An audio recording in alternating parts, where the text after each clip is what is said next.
माखन चोर गोकुल बसे नंदलाल सुखदाई, राधा संग रास रचाए प्रेम मधुर अमराई। हरे कृष्णा। आप सभी का दिन शुभ और मंगलमय हो, इसी मंगल कामना के साथ आज के अध्याय का शुभारंभ करते हैं। आज हम सुनेंगे पौष मास महात्म्य कथा अध्याय 2।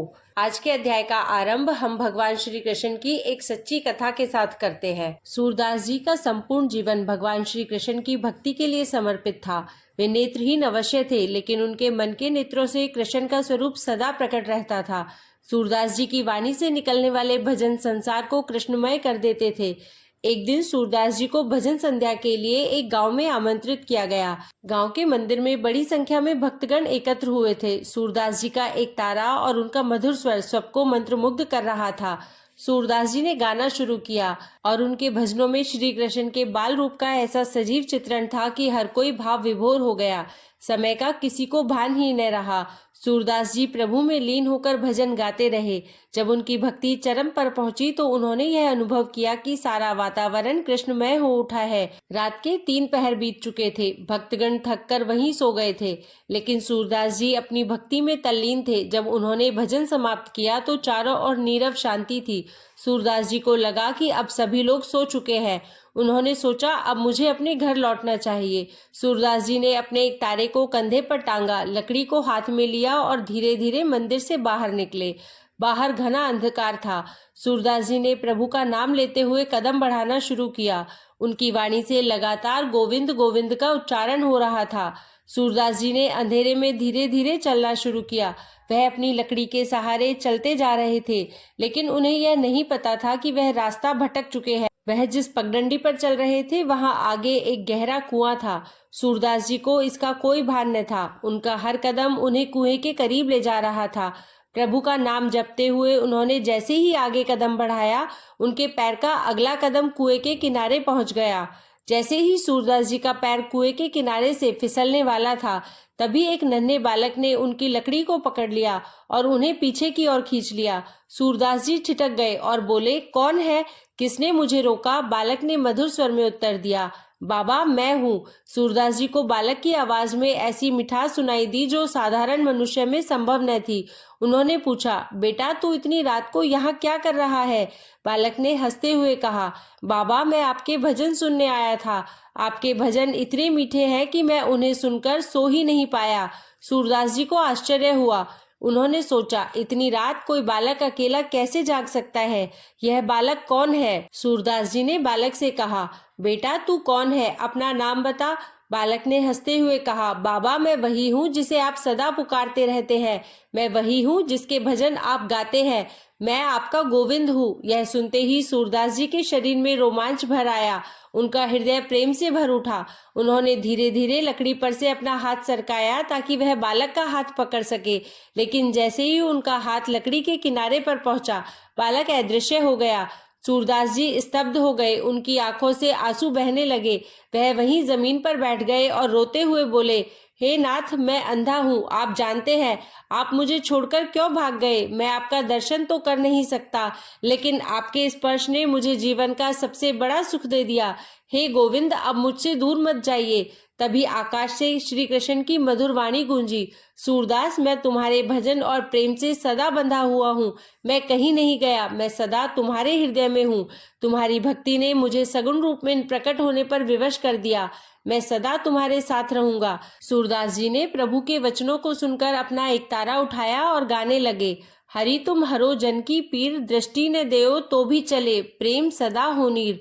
उस दिन के बाद सूरदास जी के भजनों में ऐसा माधुर्य और प्रेम समाहित हो गया कि लोग उनके भजनों को सुनकर श्री कृष्ण के साक्षात दर्शन करने का अनुभव करने लगे।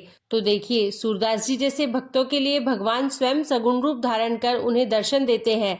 सच्चे प्रेम, भक्ति और समर्पण के बल पर भगवान को भी अपने भक्त के सामने आना पड़ता है। यह सिद्ध करता है कि भक्त और भगवान के बीच प्रेम ही सबसे बड़ा सत्य है।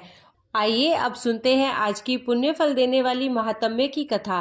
अंतर्यामी नारायण स्वरूप श्री कृष्ण, नर स्वरूप नरश्रेष्ठ अर्जुन, उनकी लीला को प्रकट करने वाली देवी सरस्वती तथा उस लीला को संकलित करने वाले व्यास जी को नमस्कार करके पाठ का प्रारंभ करते हैं। नारद जी ने पूछा, हे भगवान, अब मैं गणेश खंड को, जो मनुष्य के संपूर्ण मंगलों का भी मंगल स्वरूप तथा गणेश जी के जन्म वृतांत से परिपूर्ण है, उसे सुनना चाहता हूँ। हे जगदीश्वर, भला पार्वती जी के शुभ उदर से सुरश्रेष्ठ गणेश जी की उत्पत्ति कैसे हुई? किस प्रकार पार्वती देवी ने ऐसे पुत्र को प्राप्त किया?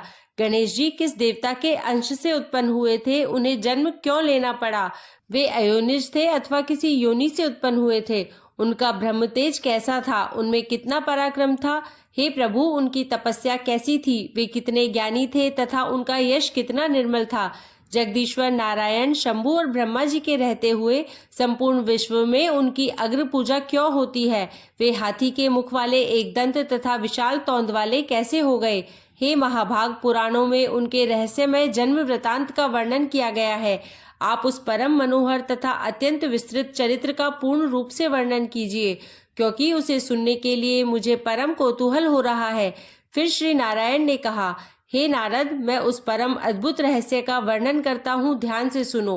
वह पाप संताप का हरण करने वाला, संपूर्ण विघ्नों का विनाशक, समस्त मंगलों का दाता, सार रूप, निखिल श्रुतियों के लिए मनोहर, सुखप्रद, मोक्ष का बीज तथा पापों का नाश करने वाला है। हे मुने, दैत्यों द्वारा पीड़ित हुए देवताओं की तेजो राशि से उत्पन्न हुई देवी ने दैत्य समुदाय का संहार कर डाला। उसके बाद फिर दक्ष की कन्या होकर प्रकट हुई। उस समय उन देवी का नाम सती था। उन्होंने अपने स्वामी शिव भगवान की निंदा होने के कारण योग धारणा द्वारा अपने शरीर का भी त्याग कर दिया और फिर शैलराज की प्रिय पत्नी मैना से जन्म लिया। पर्वतराज ने उन पार्वती जी का विवाह शंकर जी के साथ कर दिया। तब महादेव जी उन्हें साथ लेकर निर्जन वन में चले गए। वहां दीर्घ काल तक शंकर पार्वती जी का विहार चलता रहा। जब देवताओं ने आकर विहार से विरत होने के लिए उनसे प्रार्थना की, तब भगवान शंकर विरत हो गए। उस समय महादेव जी का शुक्र भूमि पर गिर पड़ा, जिससे स्कंद कार्तिकेय उत्पन्न हुए। तब पार्वती जी ने श्री शंकर जी से एक श्रेष्ठ पुत्र के लिए प्रार्थना की। इस पर महादेव जी ने कहा, हे देवी पार्वती, मैं एक उपाय बताता हूँ, ध्यान से सुनो। उससे आपका परम कल्याण होगा, क्योंकि त्रिलोकी में उपाय करने से कार्य सिद्धि होती ही है। मैं आपको जिस उपाय का वर्णन करूंगा वह संपूर्ण अभिष्ट सिद्धि का बीज रूप, मंगलदायक तथा मन को हर्ष प्रदान करने वाला है। हे वरानने, आप श्री हरि की आराधना करके व्रत शुरू कीजिए। 1 वर्ष तक इसका अनुष्ठान करना होगा। इस व्रत का नाम पुण्यत है। यह महाकठोर बीज कल्पतरु के समान अभिष्ट सिद्ध करने वाला, उत्कृष्ट सुखदायक, पुण्यदाता, सार रूप, पुत्रप्रद और समस्त संपत्तियों को देने वाला है। हे प्रिय, जैसे नदियों में गंगा, देवताओं में श्री हरि, वैष्णव में मैं अर्थात शिव, देवियों में तुम, वर्णों में ब्राह्मण, तीर्थों में पुष्कर, पुष्पों में पारिजात, पत्रों में तुलसी दल, पुण्य प्रदान करने वाला में एकादशी तिथि, वारों में पुण्यप्रद रविवार, मासों में मार्गशीर्ष, पूजनियों में विद्या, पढ़ाने वाले गुरुजनों में माता, आपत्तजनों में साध्वी पत्नी, प्रियजनों में पति, बंधजनों में पुत्र, वृक्षों में कल्पतरु, वर्षों में भारतवर्ष, वनों में वृंदावन, स्त्रियों में शत्रुपा, पूरियों में काशी, तेजस्वी में सूर्य, दैत्यों में बलि, साधुओं में प्रहलाद, दानियों में दधीची, अस्त्रों में ब्रह्मास्त्र, चक्रों में सुदर्शन चक्र, मनुष्यों में राजा रामचंद्र और धनुर्धरियों में लक्ष्मण श्रेष्ठ है। तथा जैसे श्री कृष्ण सर्वाधार, समस्त जीवों द्वारा सेवनीय, सबके बीज स्वरूप, सर्वाभीष्ट प्रदाता और संपूर्ण वस्तुओं के सार रूप है, उसी प्रकार यह पुण्य व्रत संपूर्ण व्रतों में श्रेष्ठ है। हे महाभाग्य, आप इस व्रत का अनुष्ठान कीजिए। यह तीनों लोकों में दुर्लभ है। इस व्रत के पालन से ही आपको संपूर्ण वस्तुओं का सार रूप पुत्र प्राप्त होगा।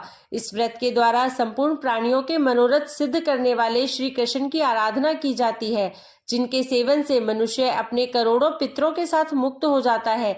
जो मनुष्य विष्णु मंत्र ग्रहण करके श्री हरि की सेवा करता है, वह भारतवर्ष में अपने जन्म धारण को सफल कर लेता है। वह अपने पूर्वजों का उद्धार करके निश्चय ही वैकुंठ लोक में जाता है और श्री कृष्ण का पार्षद होकर सुखपूर्वक आनंद का उपभोग करता है। हे देवी, वह भक्त अपने भाई, बंधु, बांधव तथा अपनी पत्नी का उद्धार करके श्री हरि के परम पद को प्राप्त हो जाता है। इसलिए हे गिरजे, आप इस परम दुर्लभ विष्णु मंत्र को ग्रहण करो और उस व्रत काल में इसी मंत्र का जप करो, क्योंकि यह पितरों की मुक्ति का कारण है। ऐसा कहकर भगवान शंकर गिरिजा के साथ तुरंत ही गंगा तट पर गए और उन्होंने प्रसन्नता पूर्वक कवच तथा स्तोत्र सहित मनोहर विष्णु मंत्र पार्वती जी को बतलाया। हे देव ऋषि नारद, इसके बाद उन्होंने पार्वती जी से पूजा की विधि एवं नियमों का भी वर्णन किया। आगे श्री नारायण भगवान कहते हैं, हे नारद, पुण्य व्रत का विधान सुनकर पार्वती जी का मन बड़ा प्रसन्न हुआ। उसके बाद उन्होंने व्रत की संपूर्ण विधि के विषय में प्रश्न करना शुरू किया। माता बोली, हे नाथ, आप वेद वक्ताओं में श्रेष्ठ, करुणा के सागर तथा परात्पर है। हे दीन बंधु, इस व्रत का सारा विधान मुझे बताइए। हे प्रभु, कौन कौन से द्रव्य और फल इस व्रत में उपयोगी होते हैं, इसका समय क्या है और किस नियम का पालन करना पड़ता है, इसमें आहार का क्या विधान है और इसका क्या फल होता है, यह सब मुझ विनम्र सेविका से वर्णन कीजिए। और साथ ही एक उत्तम पुरोहित, पुष्प इकट्ठा करने के लिए ब्राह्मण और सामग्री जुटाने के लिए भृत्य को भी नियुक्त कर दीजिए। इनके अतिरिक्त और भी जो व्रत उपयोगी वस्तुएं हैं जिन्हें मैं नहीं जानती हूँ, वह सब भी इकट्ठा करवा दीजिए, क्योंकि हे स्वामी, स्त्रियों के लिए स्वामी ही सब कुछ प्रदान करने वाला होता है। स्त्रियों की 3 अवस्थाएं होती है, कौमार्य, युवा और वृद्ध। कुमार अवस्था में पिता, युवा अवस्था में पति और वृद्धावस्था में पुत्र सब तरह से पालन करने वाला होता है। फिर श्री महादेव जी बोले, हे देवी, मैं इस व्रत की विधि, नियम, फल और व्रत उपयोगी द्रव्यों तथा फलों का वर्णन करता हूँ, सुनो।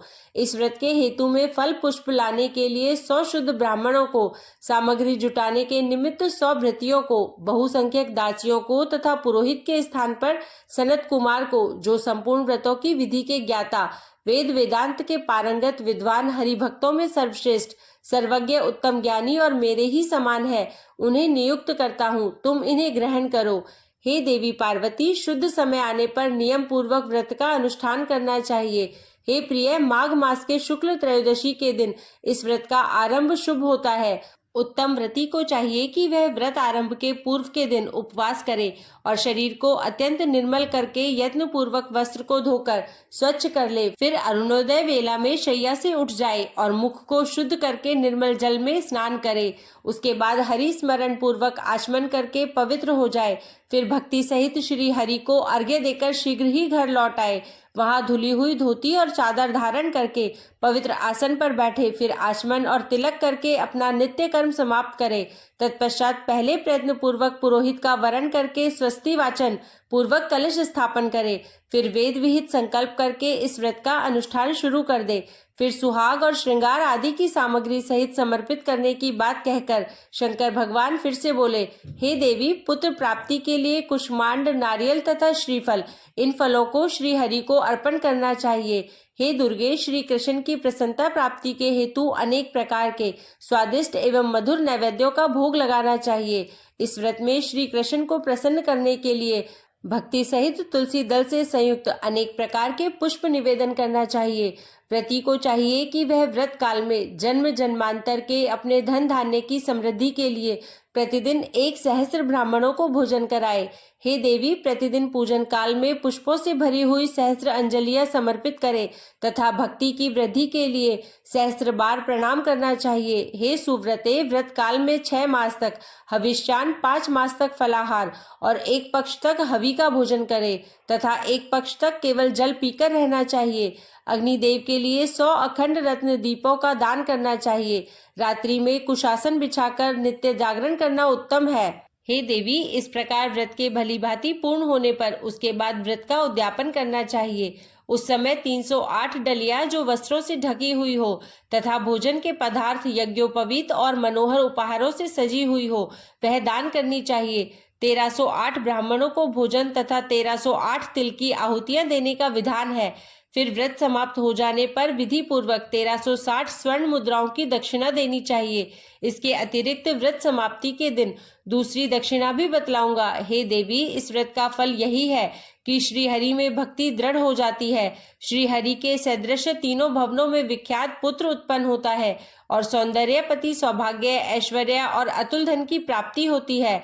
हे महेश्वरी, यह व्रत प्रत्येक जन्म में समस्त वांछित सिद्धियों का बीज है, जिसका मैंने इस प्रकार वर्णन किया है। इसलिए हे देवी, आप भी इस व्रत का अनुष्ठान कीजिए।